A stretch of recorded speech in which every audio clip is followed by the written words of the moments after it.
What's up, dickheads? The state of the game was today. They talking about some of the changes that were coming in 1.6. They discussed gear, recal, crafting, things of that nature. I'm gonna kind of break it down into bite-sized bits, if you will, make it easy to digest. Get in, get out, get done. You don't need to watch the entire hour. Um, First off, there's a PTS. They said it's coming very soon, so take that any way you want. The gear sets are going to be going from 6 pieces to 4 pieces. So there's going to be some gear set changes and some reworks. They didn't go into any detail on how they're going to rework them or anything, but gear sets are now going to be 4 piece sets. The chest and the backpack for all gear sets will now roll with a high-end talent on them to make them just a bit stronger. Raid gear sets will now drop in the open world, except for the chests and the backpacks. So if you're wanting those particular pieces for that particular gear set, you're going to have to run the raid to get them. The hardwired set will now drop in the will be added to the loot pool as well, so you can start kind of farming for those things also.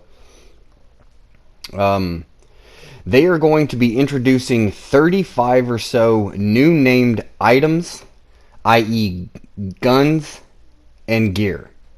Now, the way they explained this was that they are pretty much in between high ends and exotics, and they will kind of work the like high end, or not high end, but exotic gear sets in D1.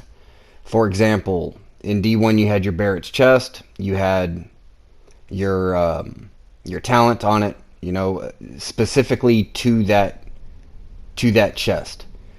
The way they are working it this time for named items is that for the named guns, they will have a unique talent on the free slot that you are not able to roll off of that gun, but you are capable of rolling stats from the top 2 slots onto it. For the gear, they are calling the talents that these gear pieces roll as perfect talents. So, for example, if you get a chest piece and it has destructive on it, 20% explosive damage. If you get a named item with destructive on it, it might be 30%. You know what I mean? So that's how the named items are going to work. You on the named gear, you will not be able to roll off the talent that named item comes with, but you will be able to roll other attributes onto it as far as stats and things of that nature. Um, all brand sets will now be available in all slots except for the 511 gear set or brand set. So right now, if you're looking for a Fenris mask, Fenris backpack, Fenris gloves, you can't find them because they don't exist. In 1.6, they will exist. So that'll open up a lot of possibilities in building whatever it is that you're looking to build. And with the way that they are reworking the gear sets into 4 pieces, you will now be able to have, a 4 piece hardwired with BTSU gloves and say a named chest piece or whatever the case is. Okay, so they've got that going on. There will be gun and gear specific farm areas that change daily. Now they showed a little map. I'm sorry, I don't have it, but pretty much you went to your map, and I think on PlayStation you hit triangle or something like that, and it showed what guns and what brand sets were dropping in what areas. And the missions will drop particular gear on different every day, and the named areas will drop specific things for gear mods, for skill mods, offensive mods, defensive mods. And they're also treating the DZs as named areas as well. So there could be a day where you're looking for a assault rifle and it's dropping in DZ South on that day. So you can go in there and you can farm, and it gives you a greater possibility of getting exactly what it is that you're looking for. They are upping the crafting materials for any of your boss drops, or anywhere you get crafting material, the amount that you're going to be getting is going to be increased. Your cap for the amount that you can carry will also be increased. The crafting cost will be lowered, so you're going to be able to obtain a lot more crafting materials. You won't have to solo farm every day for your crafting materials. They stated also that the boxes that say, your little black box that drops electronics and ceramics, instead of it just dropping one or the other, they will now drop both. So it makes farming for crafting materials even easier. As far as re-rolling things, you will now be able to roll a red for a blue for a yellow for a red.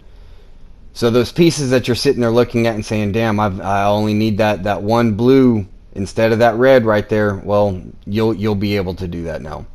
You will also be able to roll talents.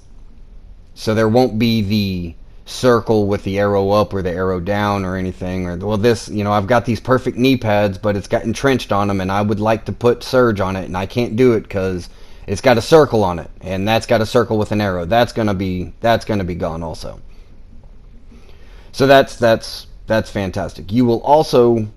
They're also looking at the possibility of being able to roll mod slots, which I think is pretty interesting. I hadn't thought about that. So if you have a chest and it has, say, the Gilligard chest, with the dick protector or whatever, that's got the 2 blues and the red slot, they're looking at maybe changing to where you could roll that red slot to a yellow if that's what you're looking for. In the crafting bench, they will also start to show you what blueprints you were missing and where those missing blueprints can be located. They didn't say if they were going to add any blueprints for the new brand pieces that are going to be introduced, or if they were going to add blueprints for the rest of the guns or anything. But as of right now, the missing blueprints, you will find them in the crafting bench, and they will tell you exactly where it is that you can go to acquire those things. Thank you, Jarvis. And I guess a big thing is that the stash space is being increased to 300. So that should make a lot of people happy too. And with the way that they're changing the way you can re-roll, and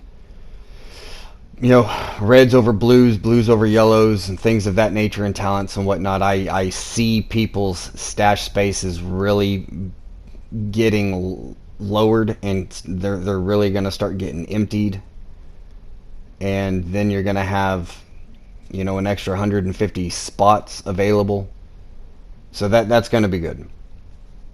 That was pretty much in a nutshell what they spoke about on State of the Game today. If you want to watch it, be my guest, go ahead and watch it. It's a little over an hour long, but that's pretty much the gist of what was discussed. Nothing. I don't know. There was I put a video out last week, I guess, about some of the things that I would like to see changed, and a lot of the things that I had spoke on look like they're coming to to the PTS to see exactly how they run and how they work.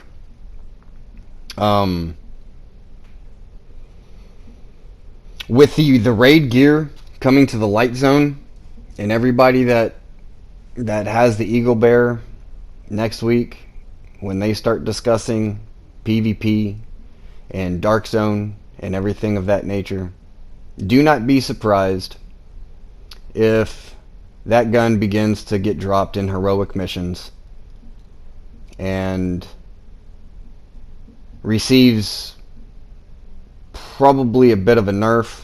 I don't really think that the gun needs a nerf. I think tenacity needs to get looked at, but I mean, it's an exotic. It should be strong as hell. But don't be surprised if you see that gun in the light zone, heroic missions, things of that nature. But that, again, that's pretty much what was discussed today. I hope you've enjoyed your time here, dickheads, and until the next time, fuck off.